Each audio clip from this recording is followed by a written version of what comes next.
The wind on the northern Dakota prairie does not blow past a cabin. It finds the seams. It threads through nail holes and board gaps, and the spaces where fieldstone piers meet frozen soil, and it runs beneath the floor the way water runs beneath ice, steady, patient, pulling warmth from everything it touches. A woman knelt on that floor in the dark, her hand pressed flat against the boards. The stove behind her still held embers. The wood beneath her palm was cold enough to ache. Beside the far wall, a child's water cup had already skinned over with ice. Niels Brecka had been dead 9 days when the ground froze hard enough to wring under a boot heel. Marit stood at the edge of the claim north of Devil's Lake with $13.40 folded inside a Bible, 2 children who had not stopped shivering since the funeral, and a cabin that was not finished. The hayrack accident had crushed his chest on the 27th of September, 1887. He had died on the pallet inside the cabin he had built halfway, a 16 by 20-foot claim shanty, log and frame hybrid, raised on shallow fieldstone piers because he had planned to finish the foundation later. Later never came. The claim was 12 miles from the nearest rail siding and 4 miles from the nearest neighbor. Walking away meant losing the only property Marit could legally prove under the Homestead Act. She had no money for passage east. She had no relatives in the territory willing to take a widow and 2 children through winter. The claim was not a choice. It was the last wall between her family and nothing. Anders was 11. He stood by the woodpile and counted what his father had cut before the accident, 1.5 cords. Sunniva was 6. She coughed under a wool blanket inside the cabin, and the cough had a sound to it that Marit recognized from the ship crossing, wet, deep, the kind that sits in a child's chest and waits for cold to make it worse. The stove was a second-hand box stove with a patched pipe. The floorboards were separated by finger-wide gaps where Niels had intended to plane and relay them in spring. The cabin sat high enough on its fieldstone piers for prairie wind to run beneath the floor without slowing down. A Dakota winter needed 6 cords of wood minimum for a cabin this size if the floor leaked wind. Marit had 1.5. Cordwood from Abel Pruitt's yard cost $4 a cord delivered. 4 cords would cost $16. She had $13.40, and that money also needed to buy flour, salt, lamp oil, and stove blacking before the roads drifted shut. The math was not close. The math was impossible. Halvor Stensland arrived on the 10th day. He came on a draft horse that was too good for the road, wearing a coat that had survived more winters than Marit had lived. He was 58, a former freighter who had hauled goods between Fargo and the military post before the railroad made him unnecessary.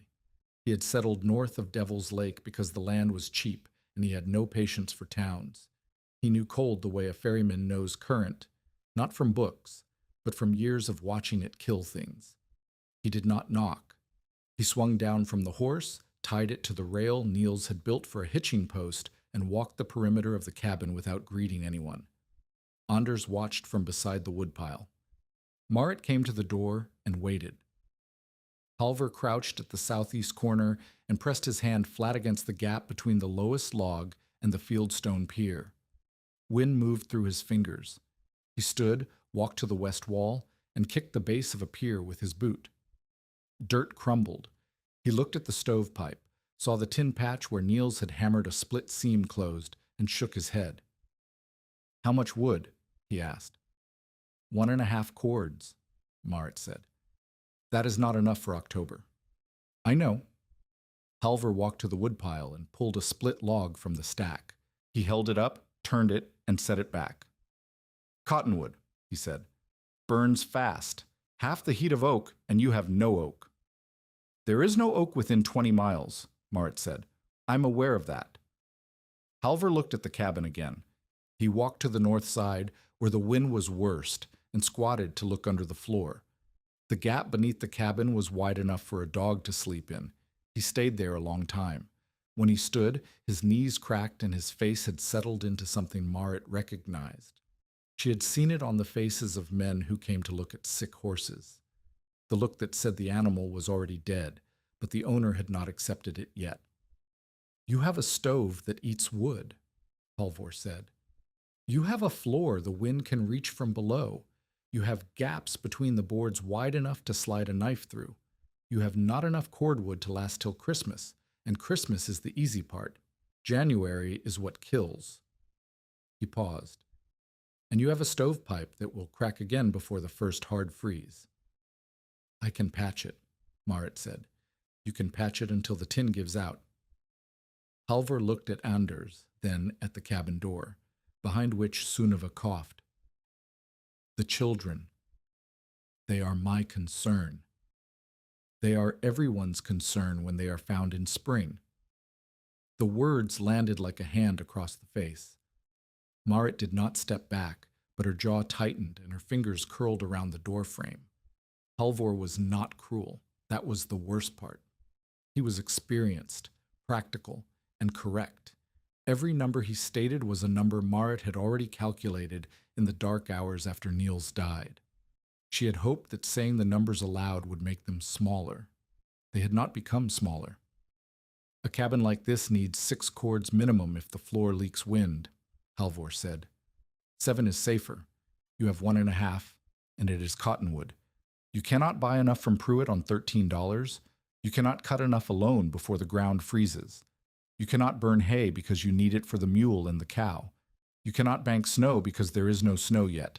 And when it comes with cold that does not wait for you to pile it. He reached into his coat and pulled out a folded paper. I can witness a sale if you want to surrender the claim before winter. There is a man near Church's Ferry who buys distressed quarter sections. You would get enough for train fare to Fargo, and maybe 2 months of boarding. And then what? Marit asked. And then you are alive. Your children are alive. That is the measure. And the claim? The claim is lumber and dirt. Lumber rots. Dirt stays. Marit looked past Halvor to the horizon line where the sky pressed flat against the brown grass. 12 miles of nothing in every direction. No trees thick enough to cut for firewood except the scrawny cottonwoods along the coulee, and those were green and wet and would smoke more than burn. I'm not selling, she said. Halvor folded the paper and put it back in his coat. He looked at her the way he had looked at the gap beneath the cabin, measuring what was missing. I have told you what I see, he said. I cannot be blamed for what you choose not to hear. He mounted the horse and rode west without looking back. Anders watched him go. When the horse was small enough to cover with a thumb, Anders asked the question that had been sitting in his chest since the funeral. Can we make it? Marit did not answer immediately. She looked at the woodpile, at the cabin, at the sky that was already carrying the color of early frost. 1.5 cords, $13.40, a stove that ate cottonwood like kindling, a floor that breathed cold. We are going to try something, she said. She did not say what, because she did not know yet. The first frost came in the second week of October, earlier than expected. Marit woke in the dark to find the water pail wearing a skin of ice near the door, though the stove still held orange embers. She swung her legs off the pallet, and her bare feet hit the floor. The cold came up through the boards like a blade pressed flat, not a sting, but a steady, patient pull of warmth out of her body through the soles of her feet. She crouched and pressed her hand to the floor near the wall. Colder. She moved her hand toward the stove. Warmer, but only by a small margin. The floor was a sieve. Every ember the stove produced had to fight the wind beneath the cabin before it could warm the air above. That morning, she knelt outside to pry a dropped spoon from a crack between 2 floorboards. The spoon had slid through and landed in the dirt beneath the cabin. She reached down and felt the wind moving through the gap, steady, constant, the prairie pushing air underneath the shanty as casually as water flowing through a grate. Then she stood and walked to the root pit Niels had dug 15 paces from the cabin.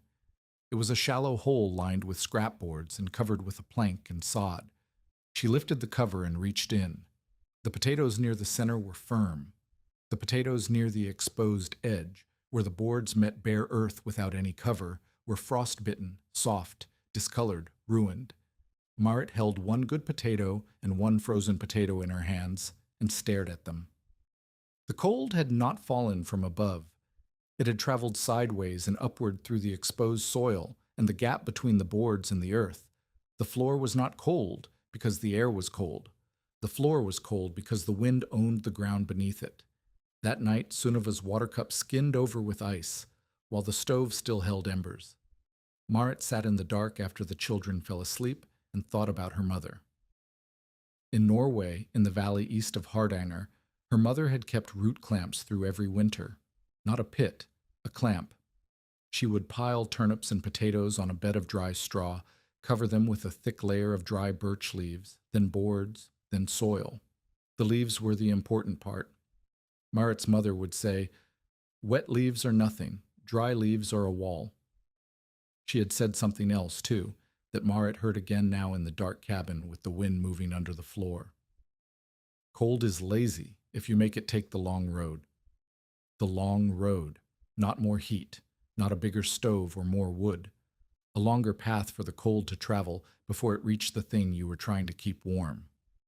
Marit got up. She found a piece of charcoal and a flour sack that was empty and flat. By the light of the stove, she drew the cabin from above, a rectangle 16 by 20 feet. Then she drew a line around the rectangle, 3 feet out from every wall. A trench, 3 feet wide, 30 inches deep. She wrote the numbers the way her mother would have counted turnips. The perimeter of the cabin was 72 feet. A trench 3 feet wide and 30 inches deep around the full perimeter would require moving roughly 20 cubic yards of soil. She would fill the trench with dry cottonwood leaves from the coulee, prairie hay sweepings, cattail fluff from the slope east of the claim, and loose dry dirt. She would cover the top with scrap planks sloped away from the cabin walls and weight them with strips of sod. The fill would create a barrier of dead air between the frozen ground and the cabin perimeter. The same principle as her mother's root clamp, but wrapped around a house instead of a pile of turnips. She added safety notes from what she had learned watching Niels and from plain sense. An ash layer near the wooden boards to discourage insects. A drainage cut at the downslope corner so meltwater could escape. No wet manure near the cabin wall. That would rot the sill logs. A hand-width air break under the sill so the fill would not touch the wood directly. She stared at the drawing until the charcoal smudged under her thumb. The trench would not make heat. It would slow the loss of heat. The stove would still need wood. But if the floor stopped bleeding warmth into the prairie wind, 1.5 cords might last longer than Halvor Stensland believed. She did not know if it would work. She knew that the potato in the leaf-packed box had survived the frost, and the potato against bare earth had not. In the morning, she told Anders the plan. He listened the way 11-year-old boys listen to their mothers, part belief, part doubt, part desperate need for someone to have an answer. "We need to test it," Marit said. She took a potato and set it against bare earth outside the root pit. She took a second potato and set it inside a wooden box packed with dry leaves from the cottonwood stand along the coulee. She told Anders to check them both at dawn. He checked. The potato against bare earth was glassy with frost, the skin translucent. The potato inside the leaf box cut clean with a knife, firm all the way through. "The leaves work," Anders said.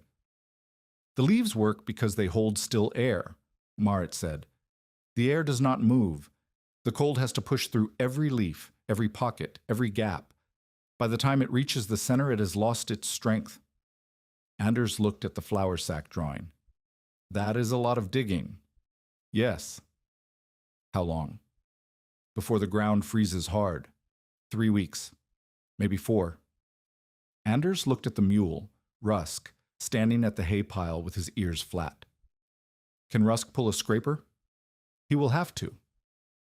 Beremon came on the 3rd day of digging. She was 37, a neighbor's wife, mother of 4 boys who ran through the settlement like a pack of ungroomed dogs. Beret was not unkind. She was worried. Worried the way women worry when they see another woman doing something that might bring trouble down on all of them.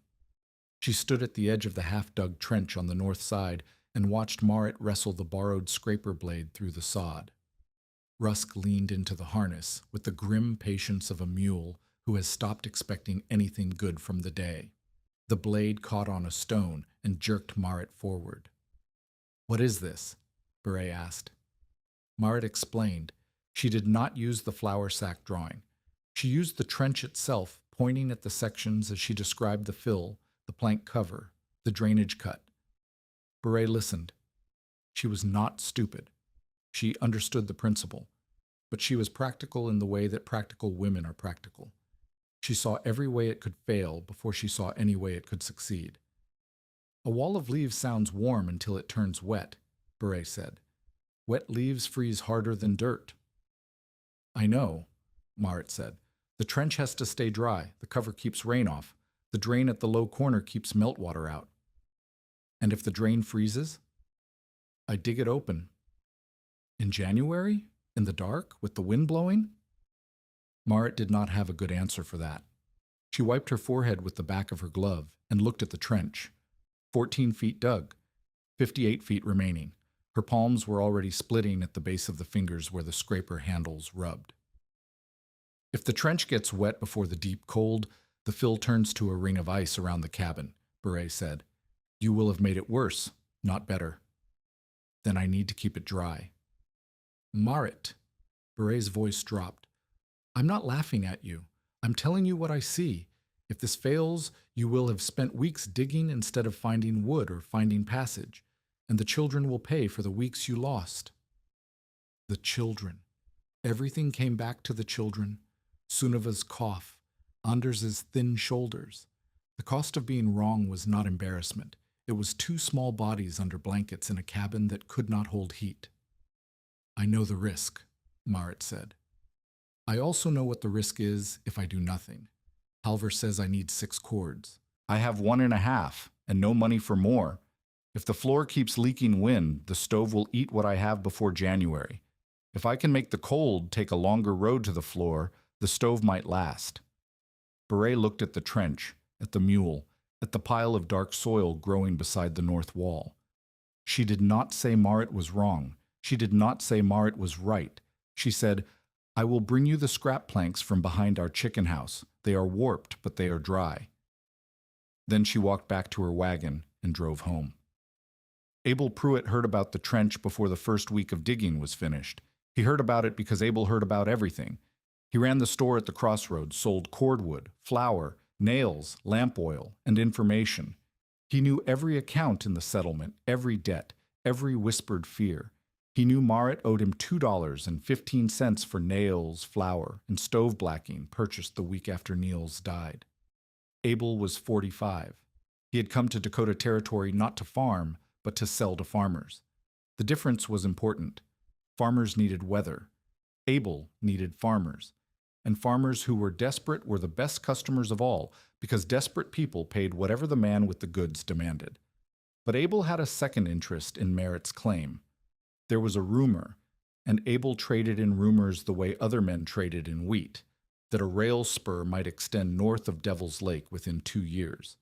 If it did, quarter sections near the road would triple in value. Moat's claim sat a quarter mile from the road. If she surrendered it, Abel could buy the distressed claim for less than the cost of a good team of horses and resell it for 10 times that when the rails came through.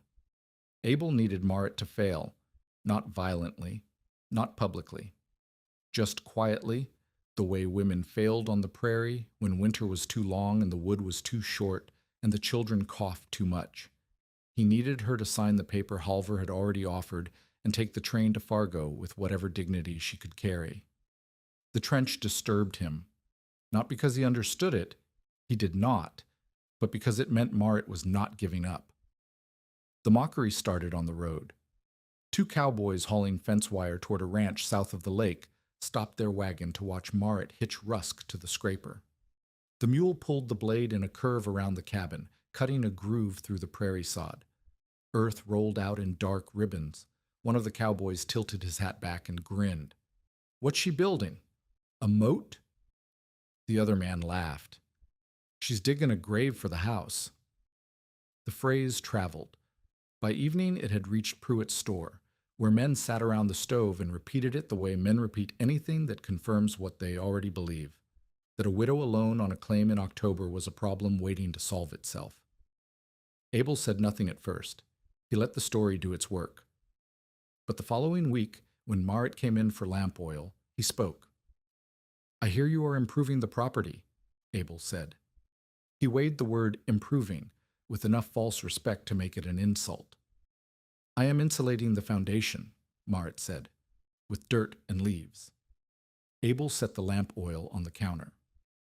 The men on the road had a name for it. They called it the garbage ditch.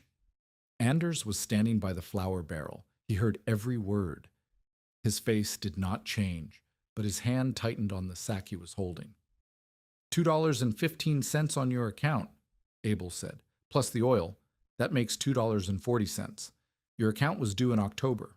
October is half gone. I will pay when I sell the root crop, Moat said, if there is a root crop. Abel smiled the way a man smiles when he knows the answer and enjoys watching someone else search for it. If there is a root crop, and if there is still a cabin to come home to after January. Moat took the oil and left without answering. Anders followed her to the wagon. He did not ask about the garbage ditch. He did not ask about the account. He asked something worse. Does Mr. Pruitt want us to fail? Moat lifted the oil onto the wagon bed. Mr. Pruitt wants what is good for Mr. Pruitt. Is our failing good for him? Our claim is near the road. Anders was 11, but 11 on the Dakota prairie was not 11 in a city. He understood land and roads and the mathematics of men who sold things to people who needed them. He understood what his mother was saying. Then we cannot fail, he said. Moat did not promise they would not fail. She climbed onto the wagon seat, took the reins, and turned Rusk toward home. The cabin was 6 miles away.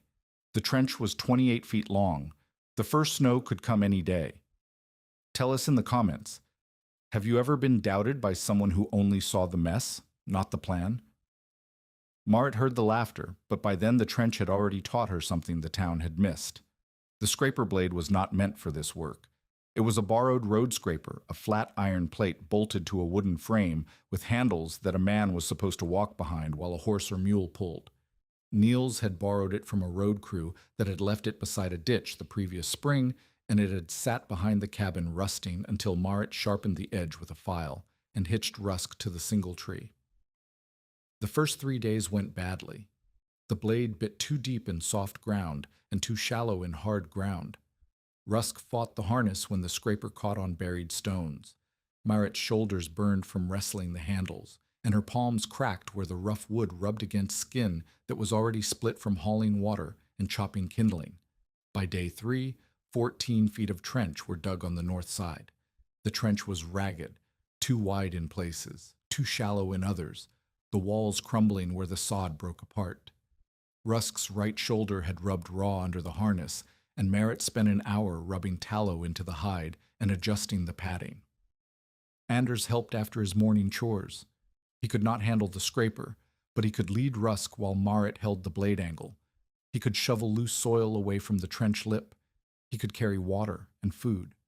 He was 11, and he worked like a boy who understood that the alternative to work was a train ticket to Fargo and a rooming house and the end of everything his father had built. On day 4, a man Moat did not recognize stopped on the road and watched her work for a long time. He sat on a gray horse with a blanket roll tied behind the saddle and a toolbox strapped to the cantle. He was old, 60 or more, with hands that looked like they had been assembled from rope and leather and put through a wringer twice. He wore no hat. His hair was white and cut short, the way men cut their own hair with shears and no mirror. He watched 3 passes of the scraper. On the second pass, Moat stopped to kick a stone loose from the blade. On the third pass, the blade skipped sideways and gouged a line 2 feet wide where it should have been 3. The man swung down from the horse, walked to the single tree where the trace chains connected, and adjusted the hitch point without asking permission. Your blade is biting too deep on the east side, he said. The single tree is pulling left because the chain is 2 links shorter on the right.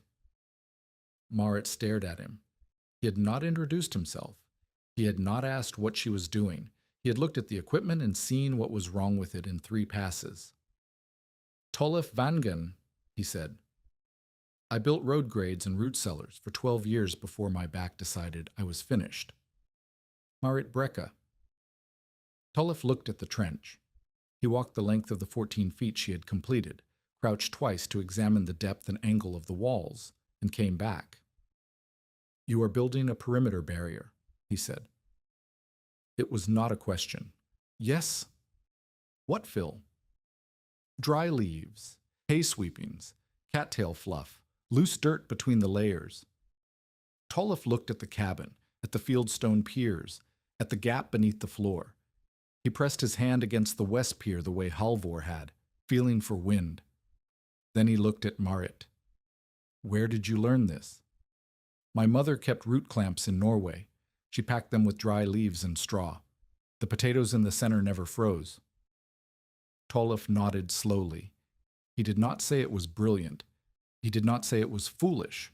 He said, "Your drain needs to fall to the southwest corner, not the southeast. The ground slopes that way.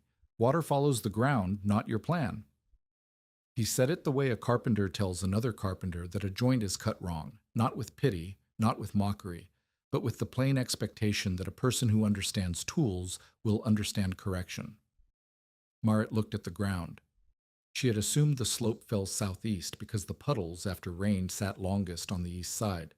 But Tolliff was right. The ground tilted southwest. She had been looking at the wrong evidence. "I will move the drain," she said. Tolliff nodded again. He mounted his horse, adjusted the toolbox strap, and looked at the sky.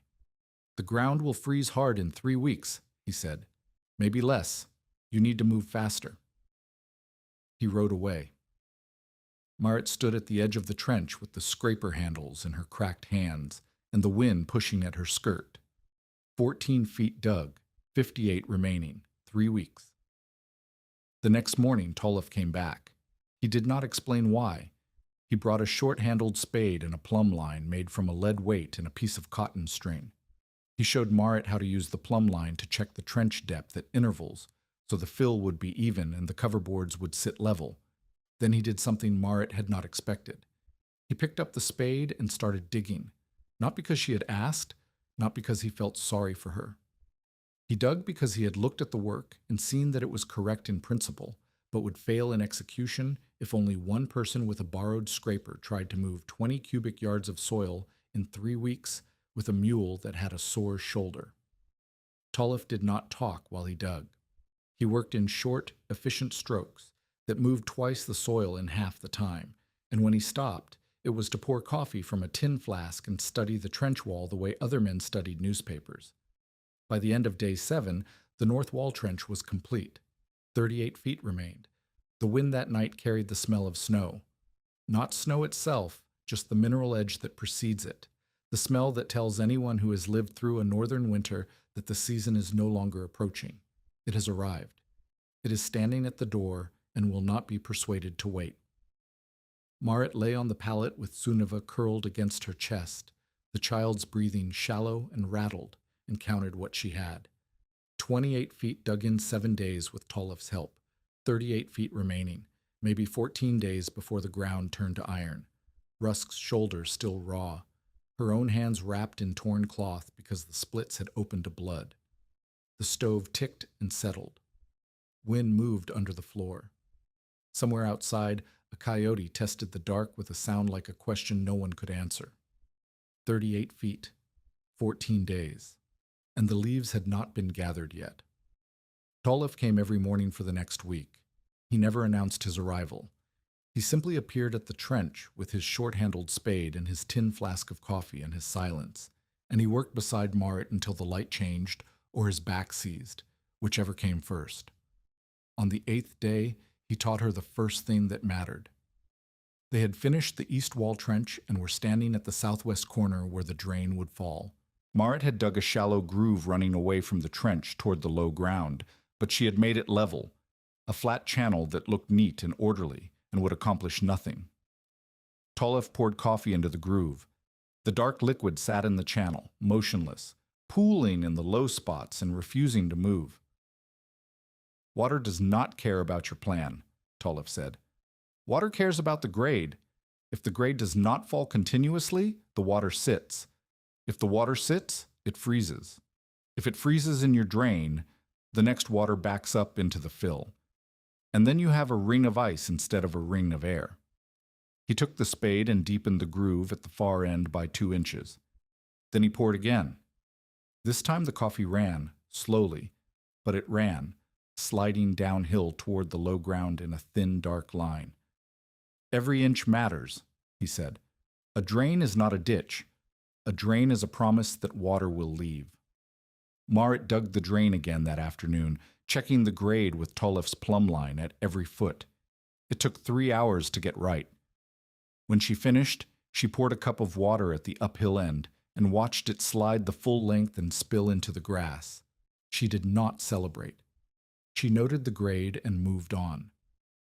The 9th day brought the first leaf-gathering trip. Anders hitched Rusk to the small wagon, the one with the cracked sideboard that Niels had meant to replace, and drove with Moat to the Cottonwood Coulee, a 1.5 miles southeast of the claim. The coulee floor was thick with fallen leaves, dry and curled from 2 weeks without rain. Moat raked them into piles while Anders loaded the wagon bed. Rusk stood with his head down, chewing at dry grass stems and ignoring everything. They brought back 4 bushels. It was not enough. The trench needed roughly 540 cubic feet of fill, loosely packed. 4 bushels barely covered a 6-foot section. "We need 10 loads at least," Moat said. "Maybe 12. Anders looked at the sky. The clouds had the flattened look that precedes weather. Not snow yet, but the prelude to snow. The kind of sky that says, "I am deciding." On day 10, the weather decided. Rain came from the southwest in sheets that turned the claim into a shallow lake. Moat and Anders had covered the completed trench sections with scrap planks, but the first leaf load, 4 bushels of dry cottonwood leaves stacked in the open behind the cabin, had no cover. Anders had meant to throw a canvas over them. He had forgotten. He was 11. By morning, the leaves were a sodden black mass.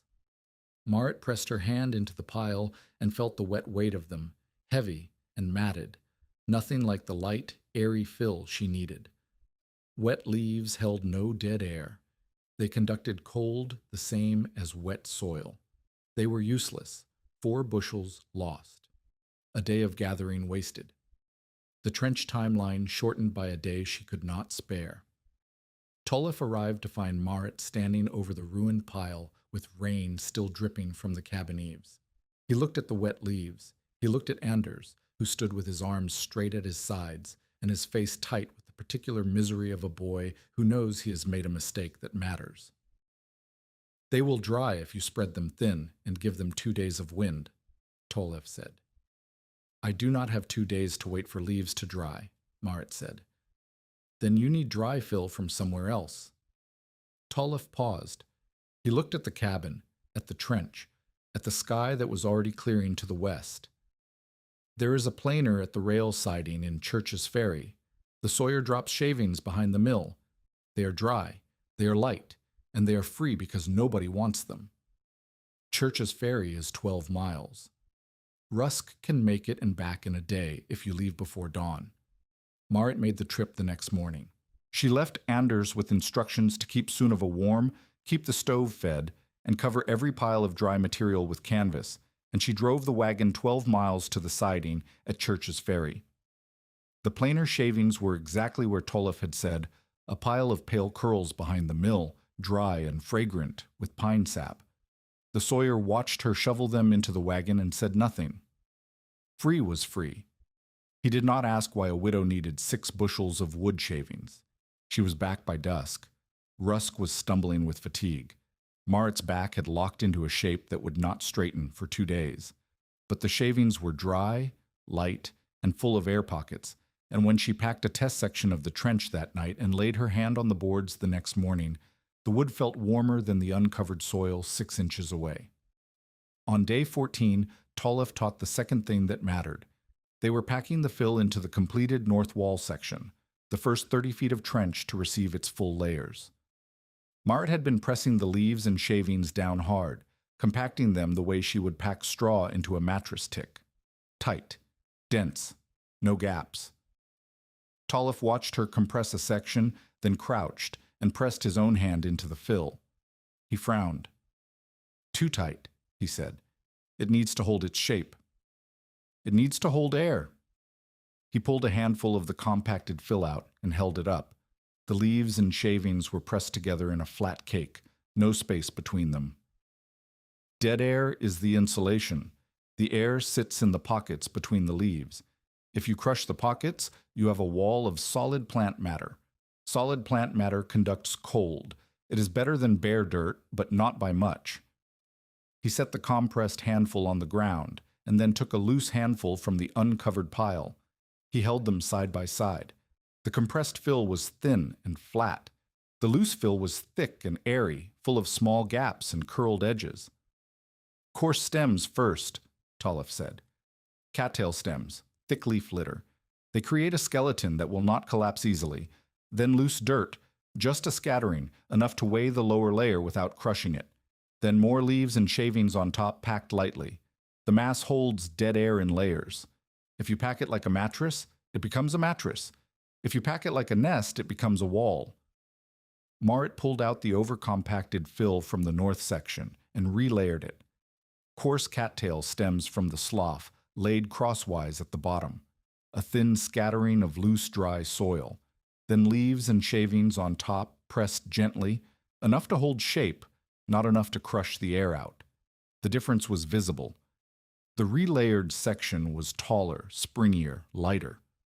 When Moat pressed her hand into it, the fill gave slightly and then held, like pressing into a thick blanket folded 3 times. Now it breathes, Tollef said. Now the cold has to work. That night, Anders hung a tin thermometer at floor height on the north wall, the side with the completed relayered fill beneath the covered trench. He hung a second thermometer on the south wall, where the trench was dug but not yet filled. Each morning, he marked the readings on the wall with charcoal. After 3 days, the north wall thermometer read 4 degrees warmer at floor height than the south wall thermometer. 4 degrees was not survival, but 4 degrees was proof. On day 19, the scraper blade cracked. Moat was cutting the final section of the west wall trench, the hardest ground on the claim, where a buried stone ledge ran close to the surface. Rusk pulled. The blade struck stone.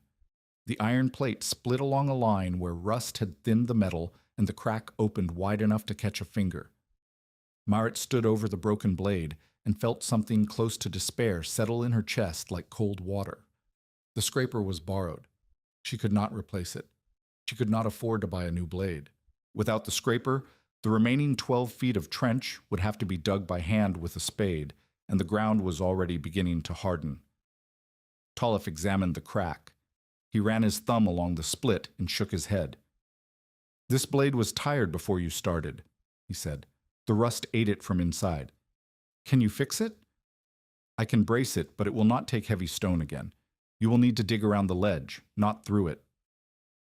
He took the blade to his horse, where he kept a small anvil strapped behind the saddle. The kind of detail that Moat was beginning to understand about Tollef. He carried tools the way other men carried opinions. He heated the crack with a small forge fire built from cottonwood charcoal, hammered a flat iron brace across the split, and riveted it in place with 2 hand-forged pins. The repair took half a day lost. The ground was hardening. By day 22, the trench circled the cabin except for the final 12-foot section on the southwest corner. The fill was packed into roughly 40 feet of the total 72. The remaining 32 feet of trench gaped open, waiting for leaves and shavings and cattail stems that had not been gathered yet. Tollef showed Anders how to brace the scrap cover boards across the filled sections. The boards were warped, donated by Beret Moen, and supplemented with scraps from a collapsed hay shed Tollef had spotted near the church's ferry road. They did not sit flat. Tollef cut notches in the ends so they locked against each other, then showed Anders how to weight them with sod strips cut from the prairie. "The boards slope away from the cabin," Tollef said. "Always away. If they slope toward, rain runs under the sill." Anders nodded and began laying sod. He was careful. He was learning the language of angles and water and wood, the way other boys his age learned the language of horses or marksmanship. He did not know that what he was learning would stay in his hands for the rest of his life. Day 25. Day 26. Marit made 2 more leaf-gathering trips to the coulee and 1 to the cattail slough. Her hands were wrapped in strips of flour sack because the splits had opened past bleeding into something deeper. Cracks that went through the skin to the tender layer beneath, white edges that stung when the wind touched them. She worked with her jaw set and her eyes forward, and the particular silence of a woman who has decided that the pain is less important than the deadline. Halvor Stensland rode past on day 26. He did not stop. He slowed his horse to a walk, looked at the trench, at the coverboards, at the sod strips, and at Marit hauling a bushel basket of dry leaves from the wagon to the open section. He shook his head and rode on. He said nothing. His silence was louder than Abel Pruitt's mockery. On day 27, with the ground hardening overnight and the first skim of ice appearing on the water bucket before dawn, Marit finished the trench. 72 feet of perimeter dug, filled, and covered. The last section, the 12 feet on the southwest where the stone ledge ran, had been dug by hand with a spade, and it was shallower than the rest, only 20 inches instead of 30. But it was filled and covered and drained. Only half the fill was fully packed. The rest was loosely mounded, not yet layered with the care Tolf had taught. Marit had run out of time to do it properly. She had run out of cattail stems for the lower skeleton layer. She had substituted bundles of dry prairie grass, which would compress faster and lose their air pockets sooner. It was a compromise, and she knew it. Tolf came for the last time before his back drove him indoors. He walked the full perimeter, crouching at each section, pressing his hand against the coverboards, checking the drainage cut. At the southwest corner, where the trench was shallow, he paused. "This section will be your weak point," he said. "The fill is thin. The stone underneath conducts cold. If you have a norther, this corner will feel it first." "I know," Marit said. "Then you know where to put the extra fill when you find it." He taught her the third thing that mattered. He made her leave a hand-width gap between the top of the fill and the underside of the sill log, the lowest timber in the cabin wall. She had been inclined to pack the fill right up against the wood to seal every gap. Tolf stopped her. "Wood needs air," he said. "If the fill touches the sill, moisture will wick from the leaves into the wood. The sill will rot. By spring, you will have soft timber where you need your strongest joint." He made her pack ash, wood ash from the stove, into the gap between the fill and the sill. Ash discouraged insects, absorbed moisture, and created a dry buffer that protected the wood without blocking the insulation beneath. "Your mother knew about leaves," Tolf said. "I'm telling you about wood. Together, the house might stand." He said it without sentiment. It was a fact. Wood and leaves and air and ash and grade. The cabin would survive or it would not, and the difference would be in the details that no one saw from the road. By December the 3rd, 1887, the moat was finished. Finished was a generous word. The boards formed a rough skirt 3 feet out from the cabin walls, sloped away from the sill, weighted with sod, and chinked with clay at the outer edge where prairie wind tried to push under. The fill beneath was uneven, properly layered on the north and east walls where Tolf had supervised, loosely packed on the south and southwest where time had run out. The drainage cut at the southwest corner was clear. The ash buffer was in place.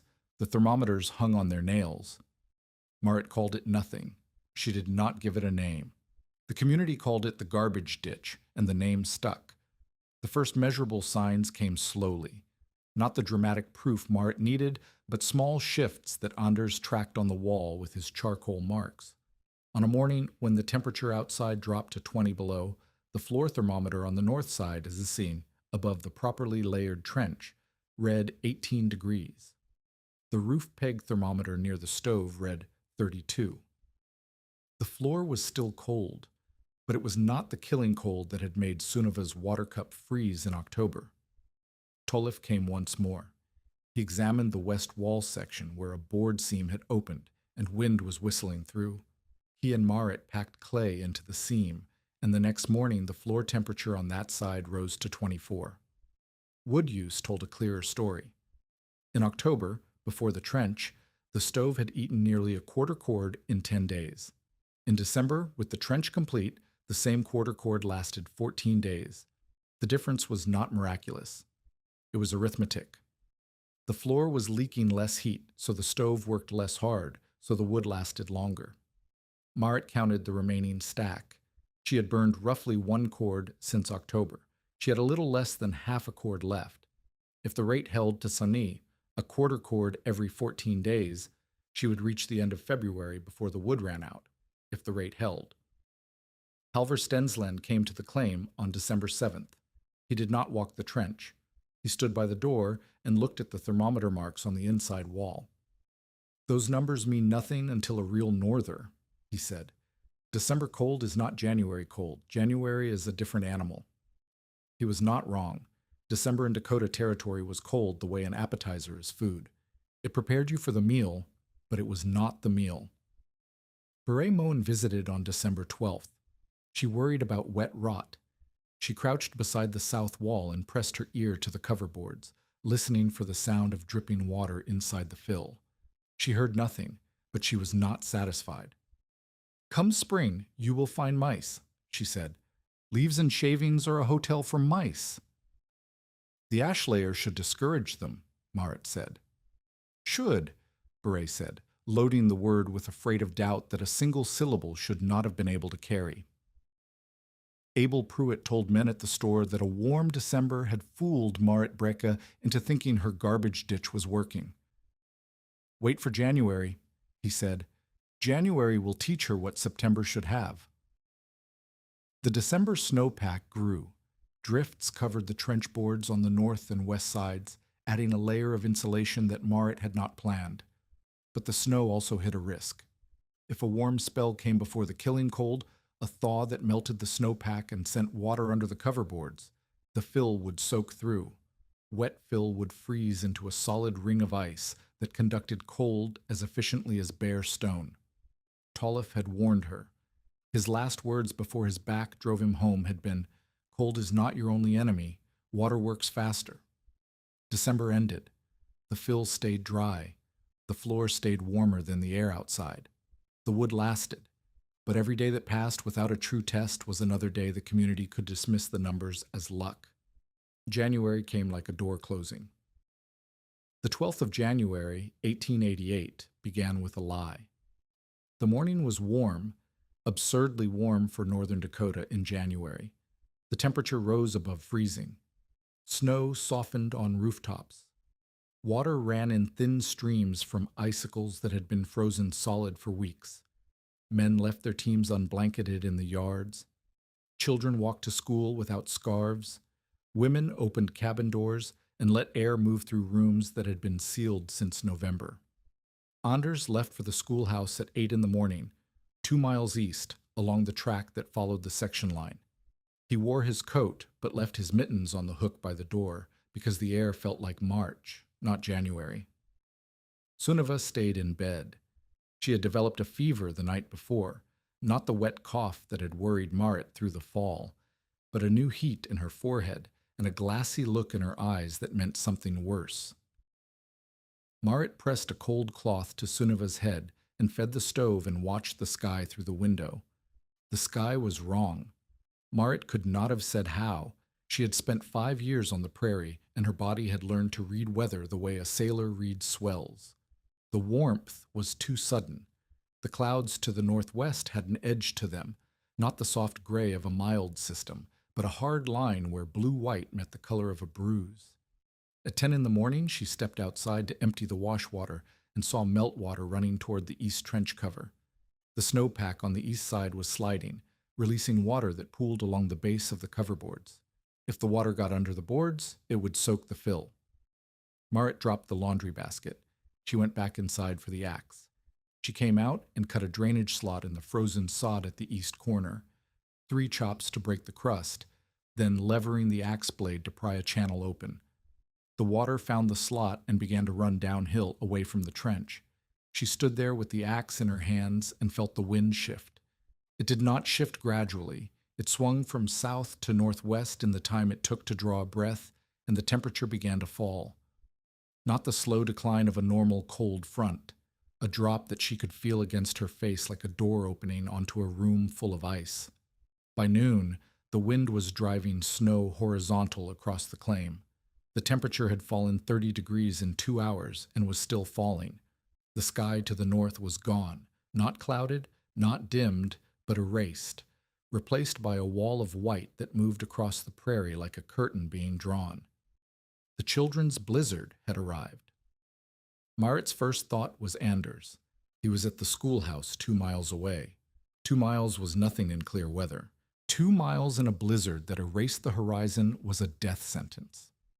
Men had died walking between the house and the barn in storms like this, unable to find the door 30 feet from where they started. Her second thought was Sunniva. The child was in bed with a fever. The stove needed wood.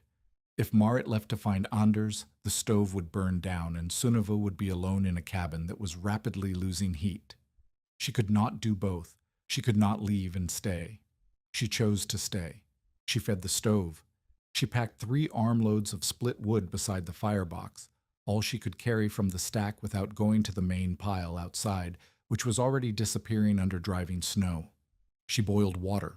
She pressed the cloth to Sunniva's forehead and prayed without words, the way women pray when language is too slow for what they need. At 1 o'clock, the stove draft reversed. The wind pressure on the stovepipe forced smoke backward into the cabin. The room filled with gray haze that made Sunniva cough. Deep, convulsive coughs that shook her small frame and brought tears. Marit opened the door a crack to create a counterdraft, and the wind shoved the door inward and threw snow across the floor in a fan-shaped spray that reached the foot of the bed. She forced the door shut. She waited for the wind to shift enough to restore the draft. It did not shift. The smoke thickened. At 2 o'clock, Marit wrapped a scarf around her nose and mouth, tied a rope to the door handle, and crawled outside to clear ice from the stovepipe cap. The wind hit her like a wall. She could not see the woodpile 15 feet away. She felt along the cabin wall with one hand, holding the rope with the other, and climbed onto the sod roof using the rain barrel as a step. The stovepipe cap was clogged with ice, where the warm exhaust had frozen on contact with the outside air. She knocked the ice loose with the back of the axe head, one-handed, the other hand gripping the pipe for balance while the wind tried to peel her off the roof. The draft restored. She climbed down and crawled back inside, her face raw, her hands numb through her gloves, her scarf frozen to her chin where her breath had crystallized. If you are invested in this story, stay with us, because the trench everyone mocked is about to face the one test Marit could not rehearse. At 3 o'clock, someone pounded on the door. Marit opened it to find Halvor Stensland's hired hand, a young man named Ivar, 20 years old, with frost on his eyebrows and a face the color of tallow. He had been riding for the Stensland place when the storm caught him on the open road. He had found Marit's cabin by following the fence line until it met the hitching rail. His horse was gone, lost when the animal bolted at a crack of thunder snow that split the sky northeast of the claim. Marit pulled him inside. She put him near the stove and cut his gloves off because his fingers were too stiff to grip. His hands were white at the tips. Frostbite. Not deep yet, but advancing.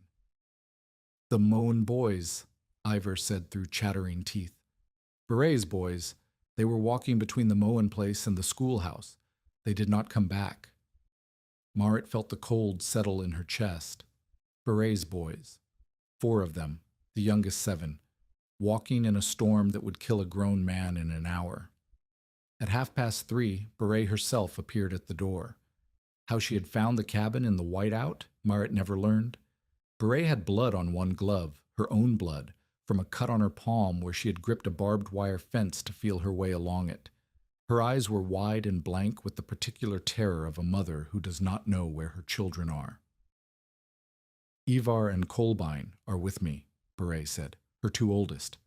"They made it back before the wind turned, but Torbjörn and Rolf, they left for the schoolhouse after breakfast. They are out there. 2 of Beret's boys, Anders. At least 3 children somewhere between the claim and the schoolhouse in a storm that had dropped the temperature to 30 below and was still falling." Marit could not go out. Sunniva was burning with fever on the bed. Ivar's hands needed warming. Beret was shaking so hard she could barely stand. and the storm was the kind that killed searchers as efficiently as it killed the lost. She brought them all inside. She fed the stove. She heated water. She laid blankets on the floor for Beret's two oldest boys, who were cold but alive. She put Ivor's hands in warm water, not hot, warm, the way Tolef had once told her frostbite must be treated. And she waited. 4 o'clock. 5 o'clock. The stove burned steadily.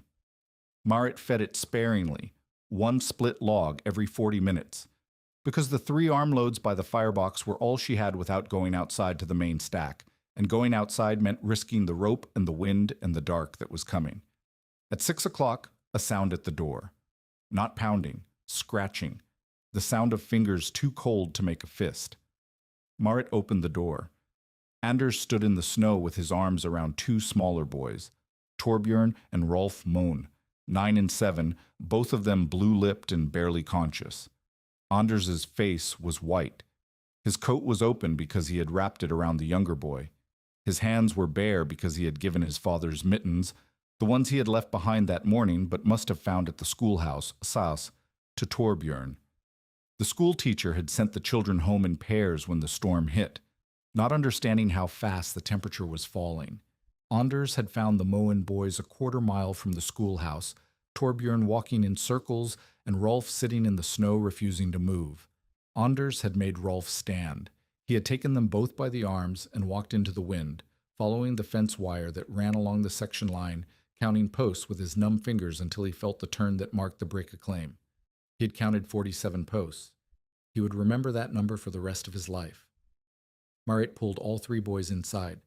The cabin now held 9 people: Marit, Sunniva on the bed, Anders, Ivar, Beret, Ivar, Kolbein, Torbjörn, and Rolf.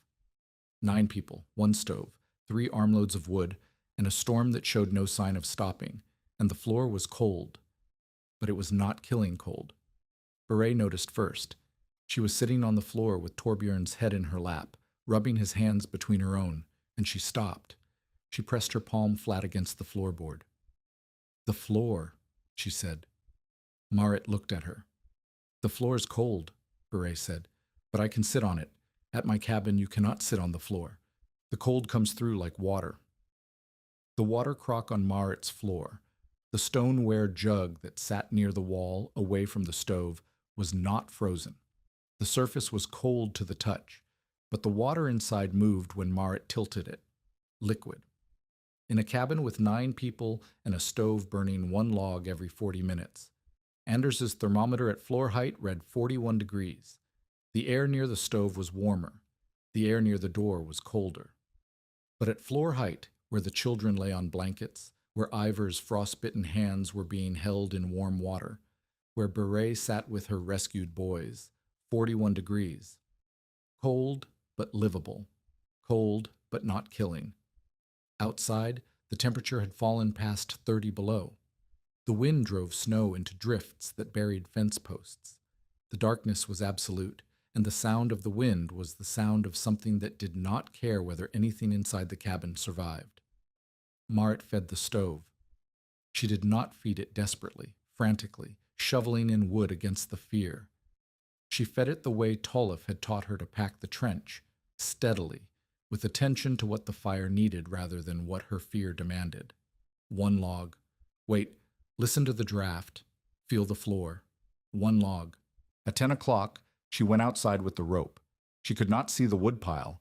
She felt for it with her boots, kicking through the snow until her toe struck the edge of the stack. She loaded 4 more logs into her arms and followed the rope back. The wind nearly pulled her off her feet twice. The second time she fell, and a log rolled away into the dark and was gone. 3 logs. She brought them in and stacked them by the firebox.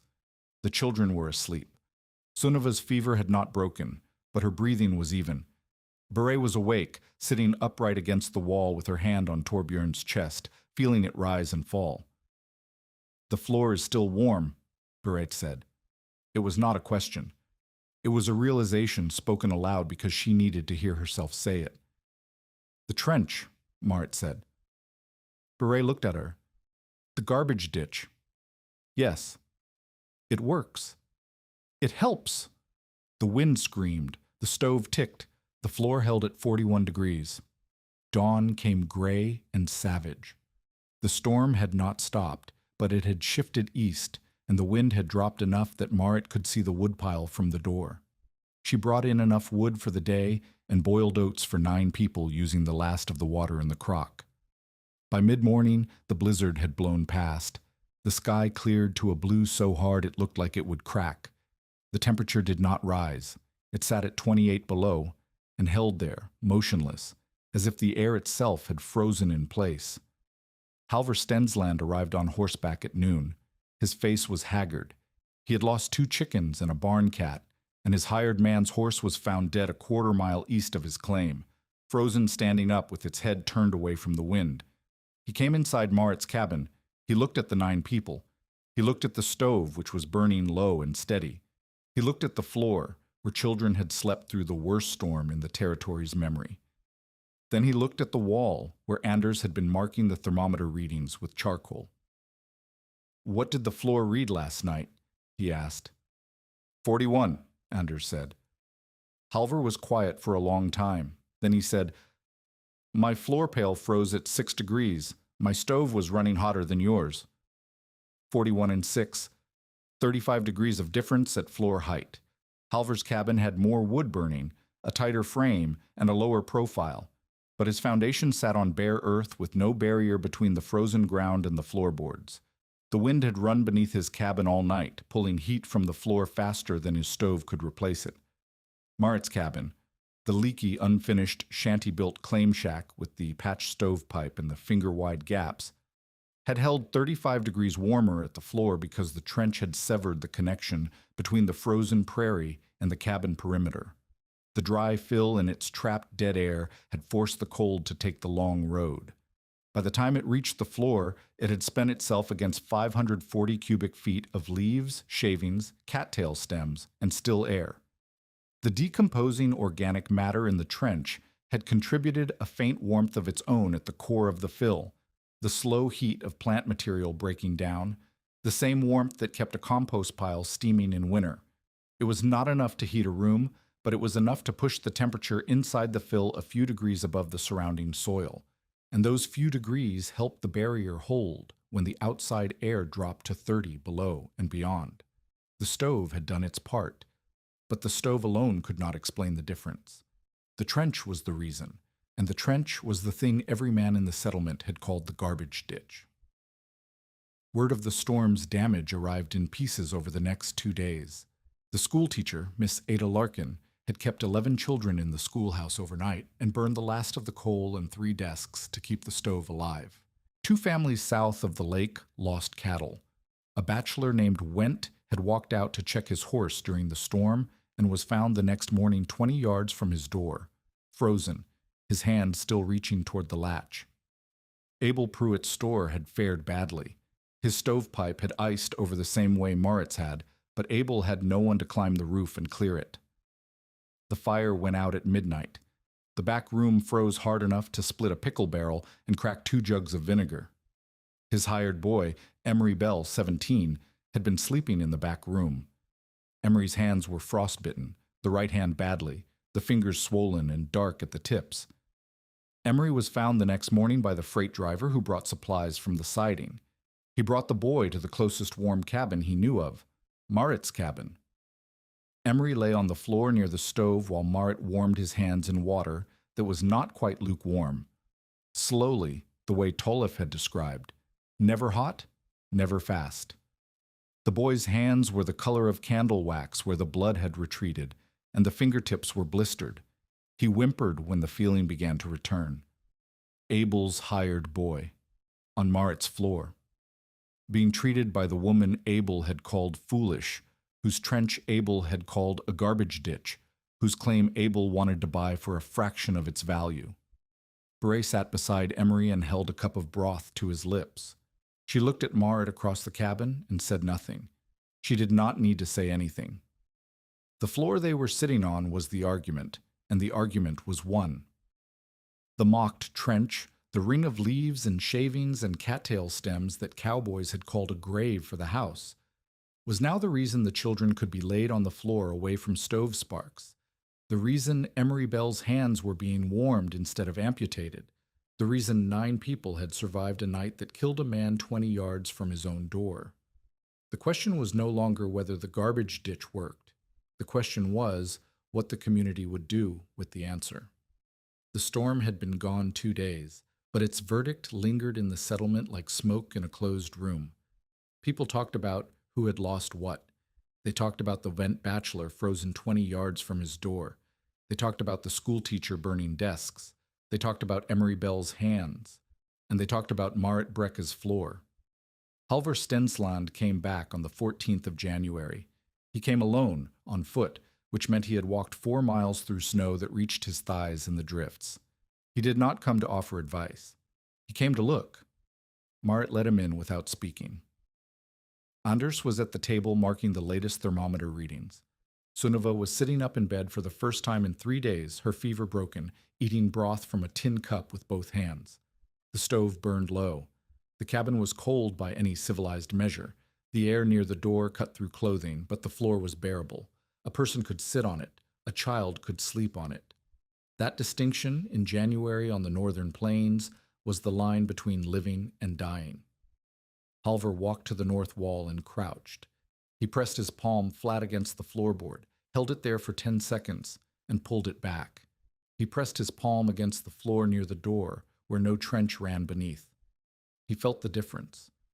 Everyone who entered the cabin felt the difference, but Halvor was the first to measure it with his hand, and his silence, and his willingness to believe what his hand told him.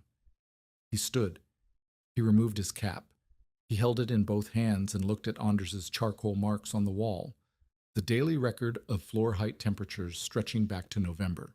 The marks told a story that Halvor could read the way he read weather. The floor temperatures had risen in steps as each trench section was filled and covered, and they had held steady through the blizzard while the outside temperature fell past 30 below. "I was wrong about the ditch," Halvor said. He did not say it loudly. He said it the way a man says something he has been carrying for a while and needs to set down. "I was wrong about you." Marit did not thank him. She did not need his apology. She needed his knowledge because Halvor Stensland knew every cabin, every family, and every foundation in the settlement, and if he said the trench worked, men who would never have listened to a widow would listen to him. "How wide should it be for a cabin with a full foundation?" Halvor asked. "Narrower," Marit said. "A full foundation already blocks the wind. The trench adds insulation, but the gaps are smaller, 2 feet wide instead of 3. "And the fill?" "Same. Dry leaves, dry shavings, cattail stems for structure. Never wet, never against the sill." Halvor put his cap back on. He looked at the thermometer marks one more time, nodded once, and walked to the door. He stopped with his hand on the latch. "I will tell people," he said. "Tell them to keep it dry," Marit said. "That matters more than anything else." He left. The cold followed him out, and the door shut behind it. Prairie Moat came the same week, but her conversion had already happened on the night of the storm, sitting on Marit's floor with her son's head in her lap, feeling the boards beneath her, and understanding in her body what her mind had resisted for months. She did not need to be convinced. She needed to be taught. She arrived with a flour sack and a charcoal nub, the same tools Marit had used to sketch the original design. She sat at the table and asked questions the way a woman asks questions when her children's lives depend on the answers, precise, thorough, and without pride. "How wide do I dig?" 3 feet if your floor sits high, 2.5 if the gap beneath is narrow. "How deep?" 30 inches, 20 where the stone is close. "What goes in first?" "Coarse stems, cattail, or thick grass bundles. They make a frame that holds the airspace when the weight above compresses." "And the boards on top, do they seal tight?" "No, they overlap and slope outward. Rain runs off. Air underneath stays still. If you seal them tight, moisture has nowhere to go and the fill rots." Beret wrote everything down in handwriting that was small and careful and urgent. She asked about the drainage cut. She asked about the ash layer. She asked about mice, which had been her original fear. Marit told her the ash discouraged them, but not perfectly. She had found droppings near the southeast corner where the ash was thin. Beret wrote that down too. I will start digging when the ground thaws, Beret said. Start gathering dry fill now, Marit said. Leaves and shavings take time to collect. If you wait until the trench is dug, you will run out of dry weather. Beret nodded. She folded the flour sack, put the charcoal in her pocket, and stood. She looked at Marit for a long moment. On the night of the storm, Beret said, I sat on your floor and I could feel it holding. I could feel the difference. My cabin. The floor was a sheet of ice by midnight. Your floor was cold, but it held us. She did not say thank you. She said something better. She said, teach me to build it right. Others came, not in a rush. The prairie did not produce rushes of enthusiasm. People came slowly, one at a time, with questions wrapped in the pretense of casual visits.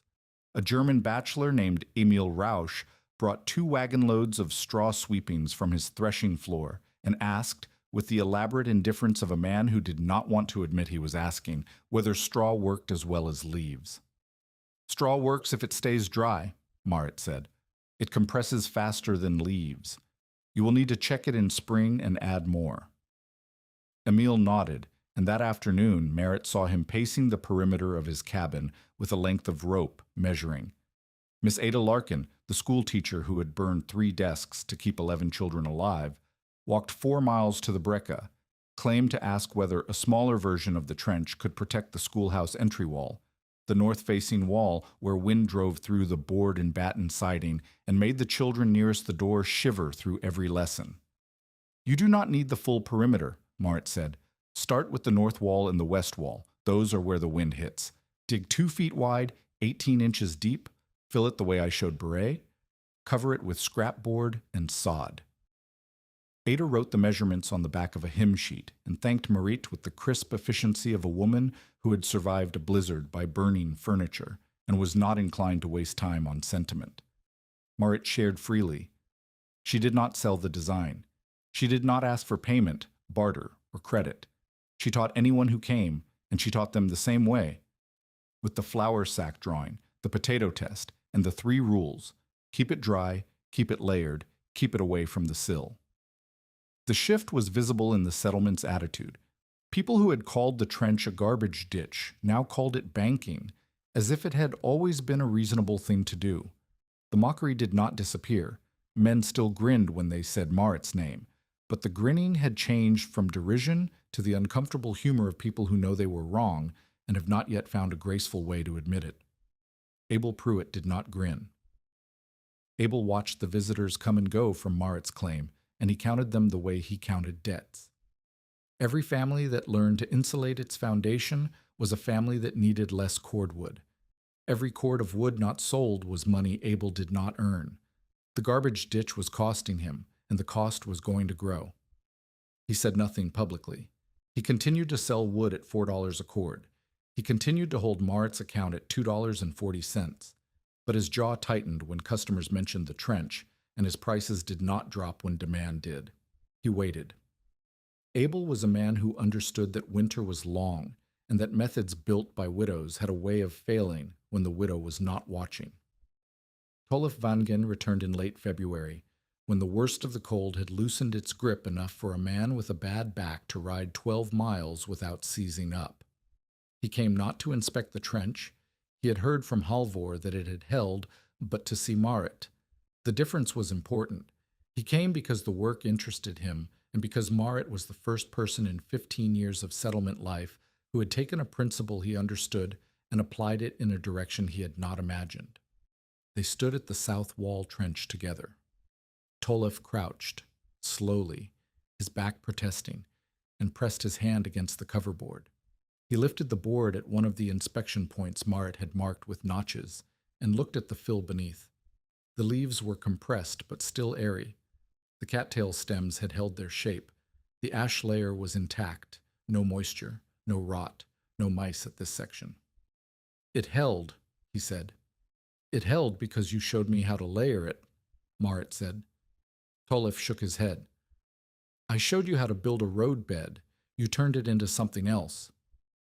They began working together in a way that was different from the fall's desperate construction. The urgency was gone. What remained was the slower, deeper work of understanding why the method worked and how to make it better. Tolliff brought his carpenter's knowledge, joints, drainage, the behavior of wood and weather. Moat brought her mother's knowledge, organic insulation, the principle of making cold take the long road. Between them, they began to see things neither had seen alone. Tolliff taught Moat to listen for hollow spots in the coverboards, sections where the fill had settled and left an air gap too large to insulate properly. He would tap the board with his knuckle, the way a carpenter taps a wall to find studs, and the sound told him whether the fill beneath was solid, settled, or collapsed. A high sound means the fill has dropped, he said. Air is good in small pockets. Air in a large gap is just empty space. Empty space lets convection start, and convection moves cold faster than conduction. He spoke about air and heat and cold with the precision of a man who had never read a physics text but had spent decades watching what happened when materials met weather. His vocabulary was wood and dirt and ice, not theory, but the principles were sound, and Moat absorbed them the way she had absorbed her mother's lessons. Through her hands, through repetition, through the slow accumulation of specific knowledge that could not be learned from a book because no one had written the book. Moat taught Tolliff something in return. She showed him the potato test, the leaf box experiment she had used to convince Anders in October. Tolliff watched her set it up and laughed, a rare sound from a man who did not waste laughter. Your mother was a scientist, he said. My mother was a farmer who did not want her turnips to freeze. Same thing. They disagreed once, and the disagreement was real. Tolliff believed the fill should be replaced entirely every autumn, stripped out, inspected, and relayered with fresh material. Moat argued that the lower layer, if it stayed dry, could remain in place for 2 or 3 seasons, with only the upper layer refreshed. Fresh fill holds more air, Tolliff said. Old fill compresses. Every season it loses a little. Fresh fill takes 4 trips to the coulee and 2 to the slough, Moat said. A woman alone with 2 children cannot spend a week gathering leaves every October. Then the trench degrades. Then I inspect it and replace what needs replacing, not everything, the parts that have settled. They argued about it over coffee in the cabin while Anders listened from his corner and Sunniva played with a cloth doll on the floor that was not frozen. The argument did not resolve. Tolliff was right that fresh fill was better. Moat was right that total replacement was impractical. They settled, without saying so, on a compromise. Inspect in September, replace sections where the fill had compressed below a certain thickness, and leave the rest. It was a small disagreement, but it mattered because it showed 2 people thinking about a problem as equals, each bringing knowledge the other lacked, and neither willing to defer simply because the other was older or more experienced. In March, Tolliff's cough worsened. He had carried the cough since January, a dry sound in his chest that he dismissed the way old men dismiss evidence of their own mortality, with irritation and denial. But by the 2nd week of March, the cough had changed. It was wet now, deep, and it left him bent over with his hands on his knees, breathing in shallow pulls that sounded like cloth tearing. He came to the break-a-claim less often. When he came, he worked for an hour and then sat on the wagon tongue and breathed. Anders brought him water. Sunniva, who had adopted Tolliff the way children adopt old men who are patient with them, sat beside him and said nothing, offering the companionship of presence that children understand better than adults. On the last day Tolliff came to the claim, he gave Anders his folding rule. It was a carpenter's tool, a wooden rule that folded in sections, brass-hinged, worn smooth by decades of use. The numbers were still legible, but the wood had been polished by Tolliff's hands to the color of dark honey. Measure everything, Tolliff said. If you do not measure, you are guessing. Guessing is for men who do not care whether the work stands. He turned to Moat. They stood by the south wall trench where they had worked together, argued together, and built something neither could have built alone. Do not teach them the ditch, Tolliff said. Teach them to measure. Moat understood. The trench was a specific solution to a specific problem. Measuring Chan, understanding why things worked, how materials behaved, what the numbers meant, was the principle behind every solution. If she taught the community to measure, they would find their own answers to problems the trench could not solve. Tolliff climbed onto his horse with the care of a man whose body had become an obstacle rather than a tool. He rode west toward the Red River, where relatives would take him in. He did not say goodbye. He said, "The drain needs clearing before the thaw. Do not wait." Marit watched him ride until the horizon took him. She stood at the edge of the trench with the wind pushing at her hair and the sun weak and pale on the snow, and she felt the space he left the way. A house feels a missing wall, not with collapse, but with exposure. The wind came through where shelter had been. She had not had a partner in the work since Niels died. Tolliff had been something more specific than a partner. He had been the first person who looked at what she was building and saw competence instead of desperation. He had adjusted the single tree without asking permission. He had taught her about drainage and layering and wood and air, and she had taught him about leaves and root clamps and the long road, and between them they had turned a widow's gamble into something that worked.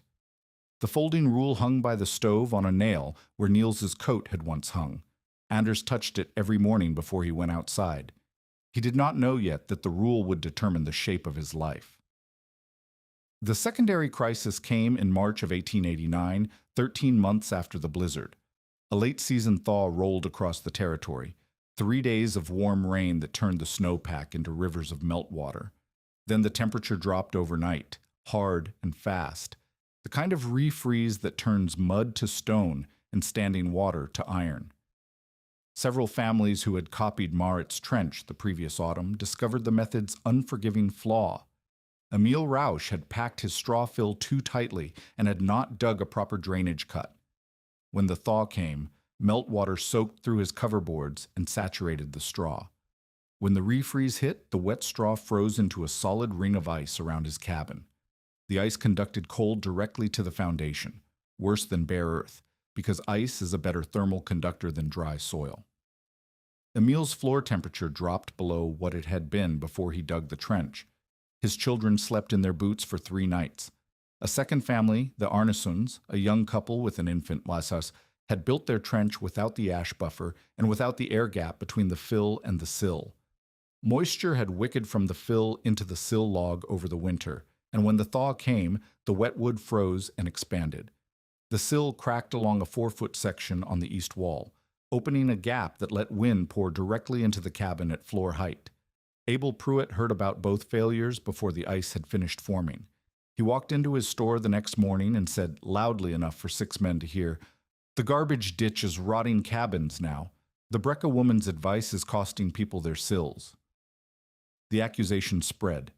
People who had been considering the trench pulled back. People who had already dug trenches began to worry.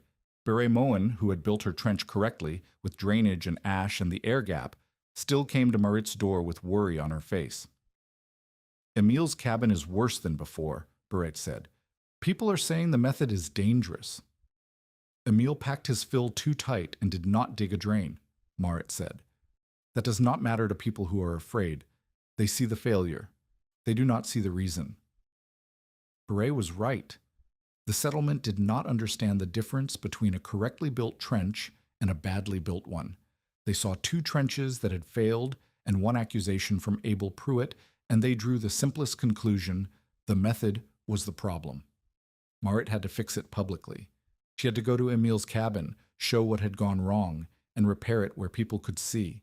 And she had to do it without Tolliff, without his carpenter's authority, without the weight of a man's voice backing her explanation. She went to Emil's claim on a Tuesday morning. Anders drove the wagon. Marit brought a spade, a rake, 2 sacks of dry planer shavings from a cache she had built up over the winter, and the folding rule. Emil stood by his cabin with his arms crossed and his face closed. He was embarrassed. He had built the trench himself, copying what he remembered from Marit's description, and it had failed. The failure was visible to anyone who walked past. A dark ring of frozen earth around the cabin, the coverboards heaved upward by expanding ice, the sill log visibly wet on the west side. "Show me the drain," Marit said. Emil pointed to the southeast corner. There was no drain, There was a slight depression in the ground where water might have run if it had been guided, but no cut, no grade, no channel. "This is why it failed," Moat said. She did not say it with blame. She said it the way Tolef would have said it, as a statement about the work, not about the person. She cut a drain with the spade. She pulled the heaved coverboards off the south section and raked out the frozen straw, a solid mass of ice and compressed plant matter that came out in chunks. She laid fresh shavings in layers, coarse material first, loose dirt, then lighter fill on top. She packed ash along the sill and left the hand-width air gap. Emile watched. Two neighbors who had seen the commotion came and watched. Beret came and watched. Anders held the folding rule and measured the depth and width of the relayered sections, calling the numbers aloud. 3 feet wide, 28 inches deep, fill to 22 inches, 6-inch air gap to the sill. The numbers were the argument, not words, not persuasion, not the force of personality. Numbers, measurements. The same lesson Tolef had given to Moat, and that Moat now gave to the settlement. If you do not measure, you are guessing. Guessing is how straw turns to ice. She went to the Arneson cabin next. The cracked sill was beyond her repair. That needed a carpenter. But she showed the young husband where the moisture had entered, where the ash should have been, where the air gap should have separated fill from wood. She drew the cross-section on a board with charcoal, the way she had drawn it on the flour sack in October of '87, and she left the drawing nailed to the wall beside the door. By the end of the week, the failures had been explained, not erased. Emile's sill was still damp, and the Arneson still needed repair, but explained. The difference between a trench that worked and a trench that failed was drainage, layering, and the air gap. 3 details, 3 things that could be measured, checked, and built correctly. Abel's accusation lost its power, not because Moat argued against it, but because the evidence was on the ground. The repaired sections held, the corrected drains cleared, the properly built trenches, Moat's, Beret's, the schoolhouse, continued to perform through the refreeze without damage. If this story reminds you why preparation matters, share it with someone who needs to hear it before the storm arrives. Abel did not retract his accusation. He simply stopped repeating it, which in a settlement of 30 families amounted to the same thing. But his hostility did not diminish. It changed shape. He no longer called the method foolish. He called it unnecessary, a waste of labor that could be solved by buying more wood, his wood, at $4 a cord. Fewer families bought emergency loads that winter. Abel lowered his price to $3.50, then to $3. The lowered price was not generosity. It was arithmetic. The garbage ditch was cutting into his margin, and Abel Pruitt understood margins the way Tolef understood drainage, at the level of instinct. He began telling people quietly in the back of the store where transactions felt private that Moat Brecka was turning neighbors against honest trade, that a woman who gave away a method that replaced purchased wood was undermining the economy of the settlement. That free advice was never free. It always cost someone. The accusation was unfair, but it was not entirely untrue. Moat's method did reduce wood consumption. It did cost Abel sales, and it did change the balance of power in the settlement, shifting knowledge from the man who sold the solution to the woman who gave it away. Moat heard the talk. She did not respond to it. She had learned from the mockery in October and the blizzard in January that the best answer to words was work. She inspected her trench. She replaced the compressed sections. She marked 4 inspection boards with notches so Anders and Sunniva could lift and test for dampness without tools. She added cattail stems to the lower layer where the original fill had settled, preserving the airspace that kept the barrier effective. The settlement watched. Some followed her lead. Some waited. Abel watched too, but his watching had a different quality. The patient, calculating attention of a man who has not yet found the weapon he needs but has not stopped looking. Spring came. The trenches that were built correctly dried out and held their shape. The trenches that were built badly were repaired or abandoned. The method survived its first failure, and in surviving, it became stronger. Not because the design had changed, but because the community now understood that the design required care. Marit stood at the edge of her trench on a morning in April when the prairie was brown and wet, and the wind carried the first smell of green. The cabin behind her was the same cabin Niels had built halfway and died beside. The stove was the same stove with the patched pipe. The floor was the same floor with the finger-wide gaps. But the trench circled the house like a promise kept by someone who had been told the promise was impossible. Tollef's folding rule hung by the stove. Anders measured everything. Sunniva had not coughed since February. The woodpile held enough for 2 more weeks, and 2 more weeks was all they needed before the cold released the prairie and let the sun do its work. Marit had not survived the winter. She had changed the terms of the winter.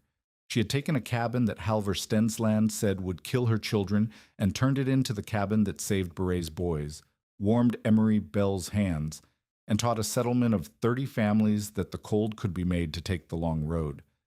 She was not finished. The hostile skeptic still circled. The mentor was gone. The method needed to spread farther and be built better. And the question that had shifted after the blizzard from "will she survive" to "what will she become" was still unanswered. But the floor was dry. The drain was clear. The fill held its shape. And the charcoal marks on the wall told a story that no one in the settlement could argue with, not even Abel Pruitt, who understood numbers better than he understood people. The autumn of 1889 arrived with the slow amber light that precedes the northern plains' winter, the light that makes everything look preserved, as if the prairie is holding its breath before the cold presses it flat. Marit stood at the south wall trench on a September morning and tapped the coverboard with her boot. The board gave a low, solid sound. Fill intact. She moved to the next section and tapped again. Same sound. She moved to the southwest corner, the weak point Tollef had identified the previous year, where the stone ledge ran close to the surface and the fill was thinner, and tapped. A high, hollow note. The fill had settled. She marked the board with a notch and moved on. 4 boards notched by the time she circled the cabin. 4 sections where the fill needed replenishing. She would fix them that week before the first frost, with dry leaves from the coulee and shavings she had cached in the root pit over the summer. This was the work now.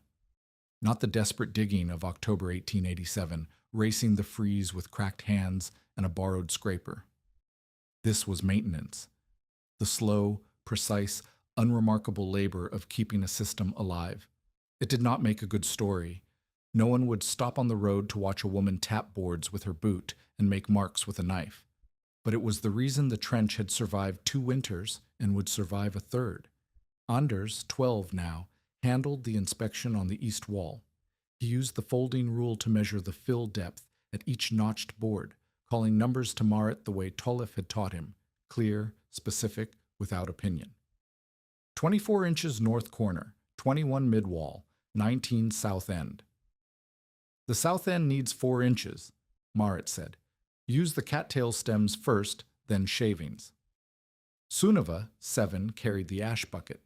She was too young to measure, but she was old enough to spread the gray powder along the sill gap with her hands, pressing it into the space the way her mother had shown her. She did not understand why the ash mattered. She understood that it was her job, and she did it with the focused seriousness of a child who has been given responsibility and does not intend to drop it.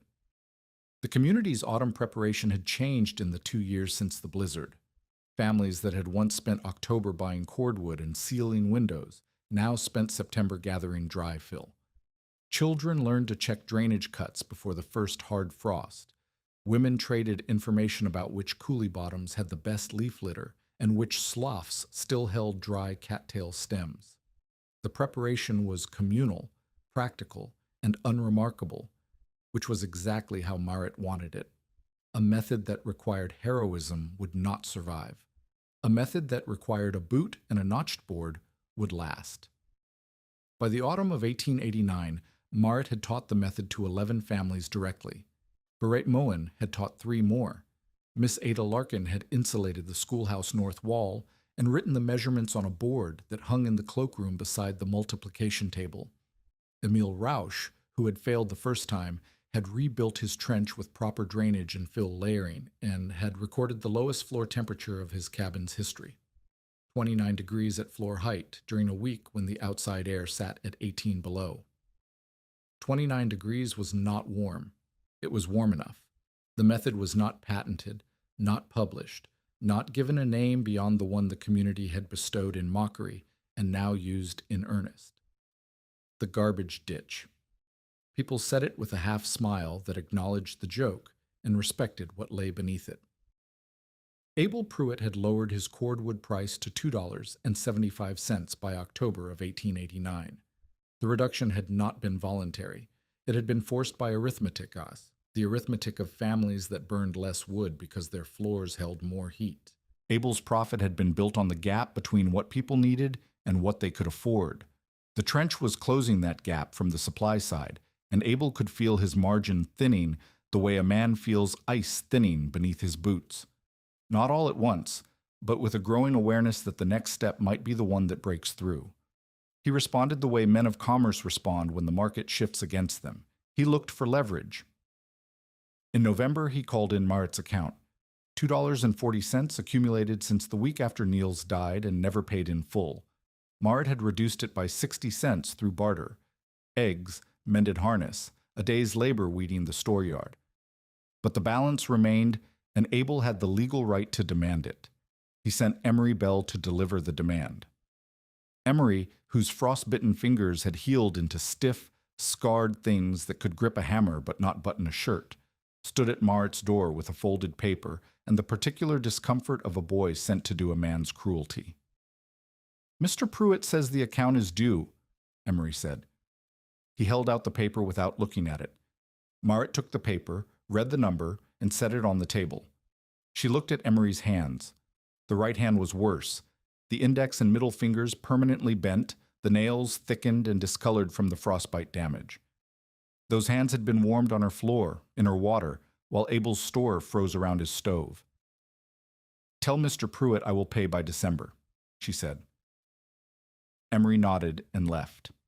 He paused at the edge of the trench, looked down at the coverboards, and said quietly, as if speaking to the ground rather than to Moat, "My hands stopped hurting that night on your floor. The floor was warm enough that I could feel them again." He walked away. Moat watched him go and felt anger settle in her stomach, not at Emery, who was a boy trapped in a man's employ, but at Abel, who would use a debt to punish a woman whose floor had saved his hired boy's hands. She paid the account in December with money from the root crop sale, $2.40. She placed the coins on Abel's counter without speaking and walked out. Abel counted the coins twice, put them in the box, and said nothing. The winter of 1889 to 1890 was not as brutal as the children's blizzard winter, but it was long and steady and cold in the grinding way that northern winters are cold, when they decide not to kill but to exhaust. Temperatures sat at 15 below for weeks without moving. The snow did not storm. It accumulated, a little each day, until the drifts reached windowsills and the world contracted to the space between the cabin and the barn. Moat's trench held. Her wood lasted. Her floor thermometer never dropped below 26 at floor height, even on the coldest nights. The method was no longer a gamble. It was a fact. Abel's store did not fare as well. His building sat on a fieldstone foundation with no insulation, no barrier, no protection against the cold that crept through stone and mortar and up through the plank floor. The back room, where Emery slept, where the vinegar barrels stood, where Abel kept the dry goods that needed to stay above freezing, had been a problem since the building was erected. The floor froze every January. The barrels cracked. The vinegar soured. The flour caked. Abel had solved the problem historically by burning more wood, but more wood cost more money, and his margins were thinner than they had been in years. In the third week of January, 1890, the cellar wall on the east side of the store cracked. The crack ran diagonally from the mortar joint at floor level to the sill, opening a gap that let frozen air pour into the cellar like water through a broken dam. The temperature in the back room dropped below freezing in 6 hours. 2 vinegar barrels burst. A crock of pickled beets froze and shattered. The flour barrel nearest the wall turned to a block of damp, icy paste. Abel's losses in spoiled goods exceeded $15, 5 times what Marit's account had been worth. He did not come to Marit himself. He sent Emery Bell at night, after dark, when no one on the road would see the boy walking toward the Brecka claim. Emery arrived at the door with his scarred hands in his pockets and his chin tucked into his collar, and the unmistakable look of a messenger who would rather be anywhere else. "Mr. Pruitt wants to know about the trench," Emery said. "He says it is for the store foundation." "Mr. Pruitt wants to know?" Marit asked. "He said to say the question comes from me." Marit looked at the boy. Emery was 18 now. His hands bore the scars of Abel's negligence and the evidence of Marit's care. He stood between the two of them, the man who had mocked the method and the woman who had built it, and he could not choose because one paid his wages and the other had saved his fingers. "Come inside," Marit said. She did not make Emery pretend. She did not demand that Abel come himself. She had won every argument the winter could offer: the blizzard, the thermometer marks, the wood savings, the teaching, the failures repaired. She did not need Abel's pride as a trophy. She needed his foundation insulated, because Emery slept in the back room, and Emery's hands could not survive another freeze. She drew the store's floor plan on a flour sack from memory. She had stood in Abel's store enough times to know its dimensions. She marked the east wall where the cellar crack ran. She calculated the trench width, the fill depth, the drainage grade, the ash placement. She gave the drawing to Emery and told him the 3 rules. Keep it dry, keep it layered, keep it away from the sill. Emery folded the drawing and put it in his coat. He stood at the door, unwilling to leave without saying what he had come to say, but had not been instructed to say. "He will not thank you," Emery said. "I know." "He will say he thought of it himself." "I know that too." Emery left. The next week Marit heard from Beret that Abel Pruitt had hired 2 men to dig a trench around the east and north walls of the store foundation. He filled it with straw and shavings and covered it with planks. He did not use the word trench. He called it banking. He did not mention Marit's name. But 3 weeks later, Marit came into the store for salt, and Abel was behind the counter. She set her coins on the wood. Abel weighed the salt. He did not look at her. He looked at the counter, at the coins, at the scale, and then he said, without lifting his eyes, "Tell me how wide." Marit understood. He had built the east and north walls by Emery's drawing. Now he wanted the south and west. He could not bring himself to say her name or acknowledge her method, but he could ask the measurement, because a measurement was neutral. A measurement did not carry pride or shame. It was a number, and a number belonged to no one. 3 feet, Marit said. 2.5 on the south if the ground slopes away from the wall. Abel wrote the number on the edge of a receipt with a carpenter's pencil. He did not say thank you. He did not meet her eyes. He put the pencil down and slid the salt across the counter. "Your account is clear," he said. Marit took the salt and left. The bell above the door rang twice. Once when she opened it, once when it closed behind her. Abel Pruitt's conversion was not a speech. It was not an apology. It was a man who had spent 2 years mocking a method, reaching for a pencil, and asking for the one thing he could not give himself, the number, the measurement. The width of the trench that he had called a garbage ditch and a grave for the house, and a sign of a woman's foolishness. And that was now the only thing standing between his store's foundation and the cold that had cost him $15 in spoiled goods and nearly cost his hired boy's hands. "Tell me how wide." 3 words. That was Abel Pruitt's surrender, and it was enough. The man who would become Marit's second partner arrived not as a suitor, but as a repairman. Pater Asen was 40 years old, a widowed carpenter and wagon repairman who lived 8 miles south of the settlement and made his living fixing what other men broke. He came to the Brecka claim in the spring of 1890 because someone somehow, Marit never learned who, had told him that a widow north of Devil's Lake had a scraper blade that needed welding and no money to pay for it. Peter arrived on a wagon that was itself a testimony to repair. Every board had been replaced at least once. The tongue was spliced. The iron tire on the left rear wheel was shimmed with a strip of tin. The wagon worked perfectly, not because it was well built, but because it was well maintained, and the distinction told Moat everything she needed to know about the man who drove it. He looked at the scraper blade. He looked at Tollef's old bracing job, the flat iron plate riveted across the crack, and nodded. "Good repair," he said. "Who did it?" "A friend." He knew what he was doing. Peter turned the blade over. "I can weld this properly if you have charcoal. The rivet brace will hold another season, but the crack is spreading past the plate." "I have charcoal," Moat said. "I do not have money for the weld." Peter looked at the cabin. He looked at the trench. He walked the perimeter the way every visitor walked the perimeter now, slowly, tapping boards, checking drainage, reading the fill through the inspection notches. He came back to the scraper and set the blade on the wagon gate. "I heard about this," he said. "From the school teacher. Miss Larkin. She said the floor stays above freezing. She said you taught 11 families." He paused. "She said you did not charge. The method is not mine to sell." Peter looked at her. He was not a handsome man. He had the face of a person who had spent 40 years squinting at joints and grain and the places where wood tells you what it wants to do. His hands were enormous, the hands of a man who bent iron and planed timber and held things together until the glue set. "I will weld the blade for the cost of the charcoal," he said, "and if you show me the trench, I will fix the schoolhouse boards that are splitting." "The schoolhouse boards are splitting?" "Miss Larkin mentioned it. The cover on the northwest corner is warped and the fill is getting rain." Moat had not known.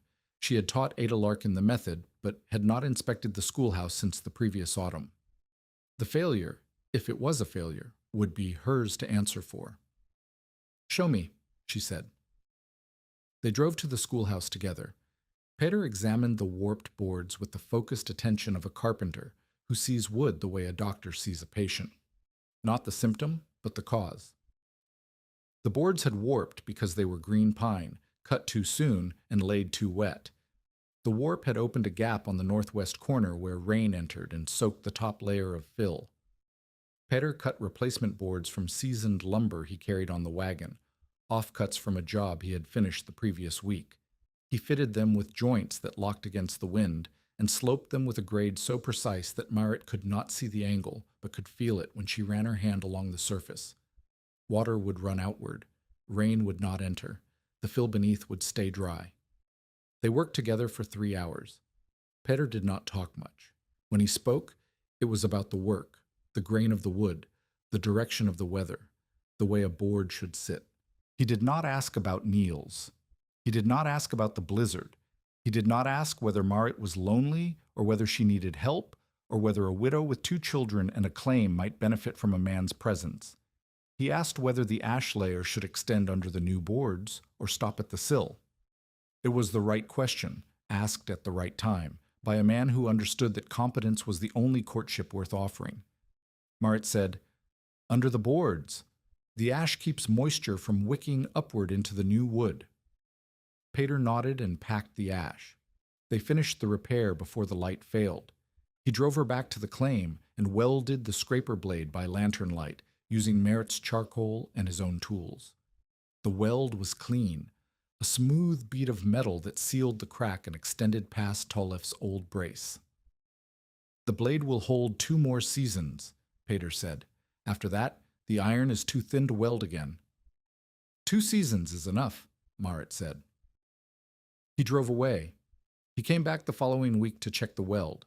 He came back the week after that to replace a hinge on the root pit cover. He came back the week after that for no reason he could articulate, and Moat did not ask for one. The courtship, if it could be called that, happened through work. Peter fitted boards. Moat showed him the fill technique. They repaired the Arneson sill together, the one that had cracked during the 1889 refreeze. Peter cut a sister timber and bolted it alongside the damaged sill, restoring the structural support without removing the wall. Moat relayered the fill beneath while Anders measured and called the numbers. They did not discuss the future. They discussed drainage grades, fill composition, the behavior of cottonwood leaves versus pine shavings, and whether clay should be used on the outer edge of the coverboards or whether sod was sufficient. They argued about fasteners. Petter preferred pegs, Moat preferred nails, and the argument lasted 3 visits and was never fully resolved, which was its own form of commitment. Petter moved his tools to the Brecke claim in the spring of 1891. They married in the spring of 1892, after Anders was old enough to sign as witness. The ceremony was brief. The minister came from Devil's Lake and left the same day. Beret brought bread. Halvor brought a bottle that he said was whiskey, but tasted like something brewed in a cellar by a man with more ambition than skill. Petter did not rescue Marit. He joined what she had already built.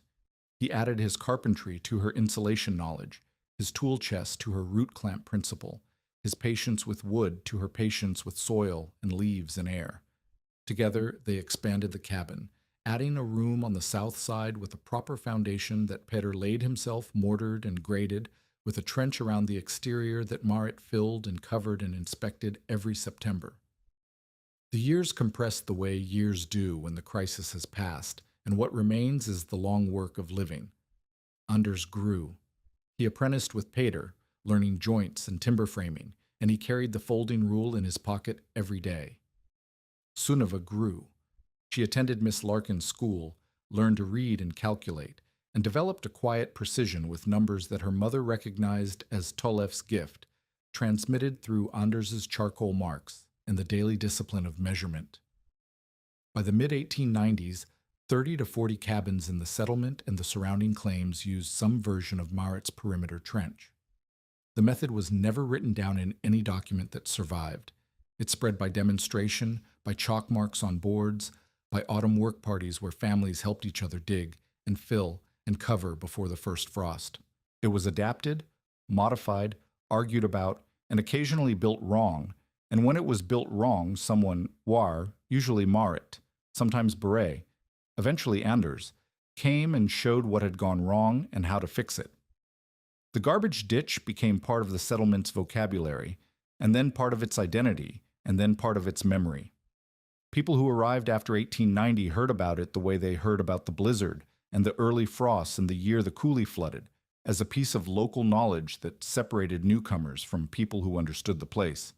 Newcomers were told the rule before they heard the gossip. Protect the underside of your floor before you buy extra stove polish.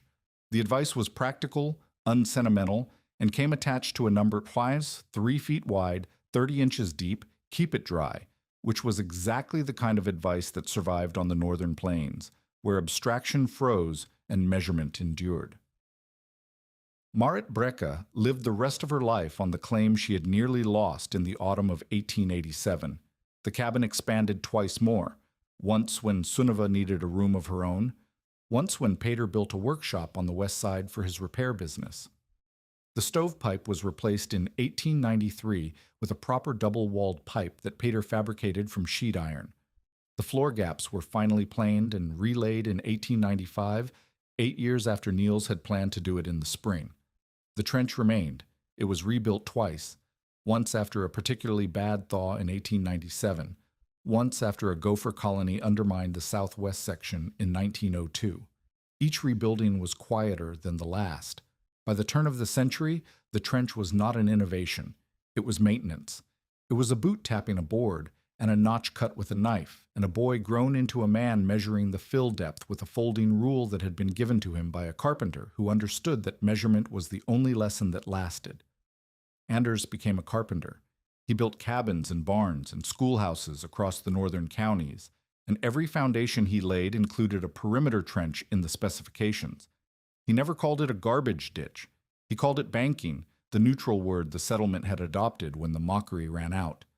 But he kept the folding rule, and he measured the fill depth himself on every job, and he could hear the difference between a full section and a settled section by tapping the coverboard with his boot, the way his mother had taught him, the way Tollef had taught her.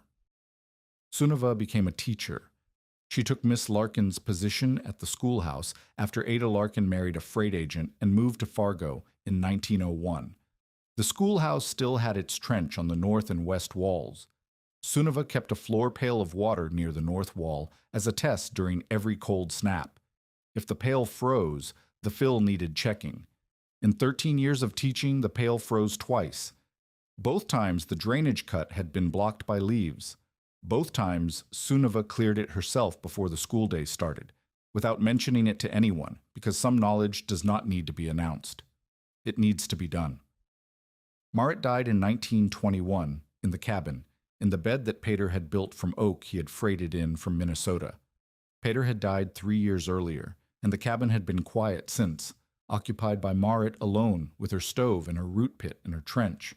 Her hands by then were stiff with age and labor, her hair white, her eyes still sharp enough to read the thermometer marks that Anders had started making on the wall 34 years earlier and that no one had ever painted over. She was found by Anders on a Tuesday morning, lying in the bed with the quilt pulled to her chin and Tollef's folding rule on the nightstand beside the water cup. The stove was cold. The floor was cold.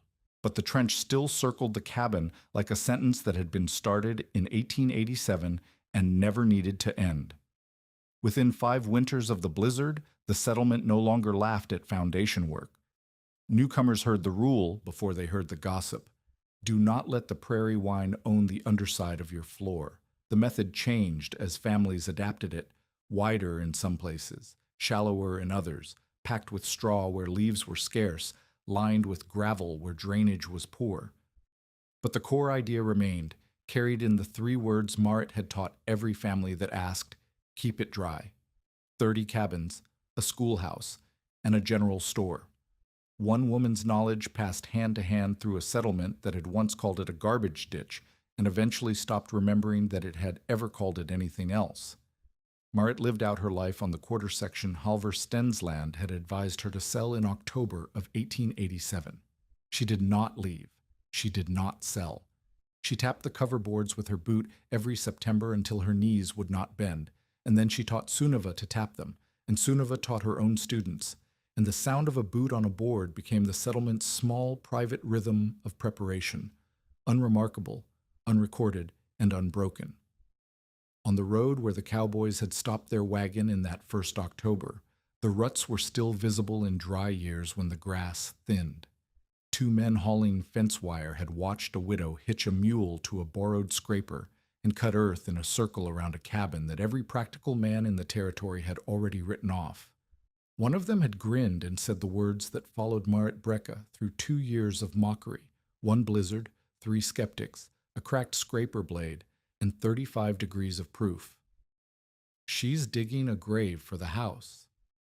In January of 1888, with the temperature at 30 below and 9 people on her floor and the stove burning 1 log every 40 minutes, that ring of leaves and dirt and cattail stems was not a grave.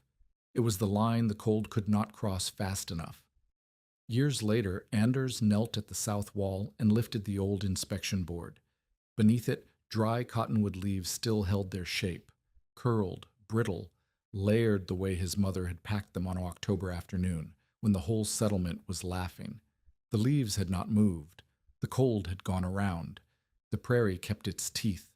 Moat Brecka simply taught her house where not to bleed heat.